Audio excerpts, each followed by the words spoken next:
ದೇಶದ ರಕ್ಷಣೆ ಮತ್ತು ನಮ್ಮ ಸನಾತನ ಧರ್ಮದ ಮೇಲೆ ಆಗ್ತಿರುವಂಥ ಪ್ರಹಾರ ಏನಿದೆ ಪಾಕಿಸ್ತಾನವನ್ನು ತಪ್ಪಿಸಲಿಕ್ಕೆ ಇವತ್ತು ನಮ್ಮ ದೇಶದ ಪ್ರಧಾನಮಂತ್ರಿಗಳು ಮತ್ತು 3 ನಮ್ಮ ಸೈನಿಕ ದಳಗಳು ಕೂಡಿ ಯಶಸ್ವಿಯಾದಂಥ ಆಪರೇಷನ್ ಸಿಂಧೂರ್ ಮಾಡಿದ್ದಾರೆ.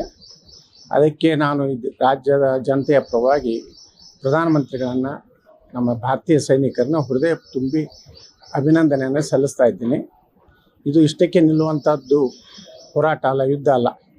ಇದು ನಿರಂತರವಾಗಿ ಭಾರತ ಇವತ್ತಿಂಥ ಮತಾಂಧ ಶಕ್ತಿಗಳು, ಪಾಕಿಸ್ತಾನ, ISIದಿಂದ ನಿರಂತರವಾಗಿ ನಾವು ಹೋರಾಟ ಮಾಡುವಂಥ ಅನಿವಾರ್ಯತೆ ದೇಶಕ್ಕಿದೆ. ಸರ್, ನಿನ್ನೆ ಕಾಂಗ್ರೆಸ್ ಪಕ್ಷದಿಂದ ಒಂದು ಪೋಸ್ಟ್ ಮಾಡ್ತಾರೆ ಸರ್, ಶಾಂತಿ ಮಂತ್ರ. ಗಾಂಧೀಜಿ ಅವರು ಒಂದು ಪೋಸ್ಟ್ ಬಳಸ್ಕೊಂಡು ಶಾಂತಿಯ ಅತ್ಯುತ್ತಮ ಅಸ್ತ್ರ ಅಂತ ಹೇಳ್ಬಿಟ್ಟು ಒಂದು ಪೋಸ್ಟ್ ಮಾಡಿದ್ರು. ಈ ಸಂದರ್ಭದಲ್ಲಿ ಸಮಂಜಸ ಅನ್ಸುತ್ತೆ? ಅದೇ ನೋಡ್ರಿ, ಕಾಂಗ್ರೆಸ್ ಈ ದೇಶದಲ್ಲಿ ಒಂದು ಕೆಟ್ಟ ಒಂದು ಜನ್ಮ ಕೊಟ್ಟಿದ್ದೆ ಕಾಂಗ್ರೆಸ್. ಈ ಪಾಕಿಸ್ತಾನ ಅನ್ನುವಂಥದ್ದನ್ನು ಗಾಂಧಿ ಮತ್ತು ನೆಹರು ಕೊಟ್ಟಂಥ ಒಂದು ನಮ್ಮ ದೇಶಕ್ಕೆ ಒಂದು ದೊಡ್ಡ ಶಾಪ.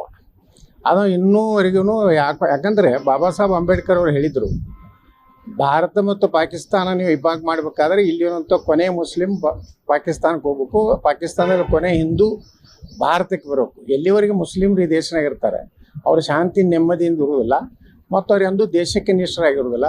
ಮತ್ತೊಂದು ಧರ್ಮದ ಜೊತೆಗೆ ಸಹೋದರತ್ವ ಅನ್ನೋಂಥದ್ದು ಅವರ ಧರ್ಮ ಗ್ರಂಥದಲ್ಲಿ ಇಲ್ಲ.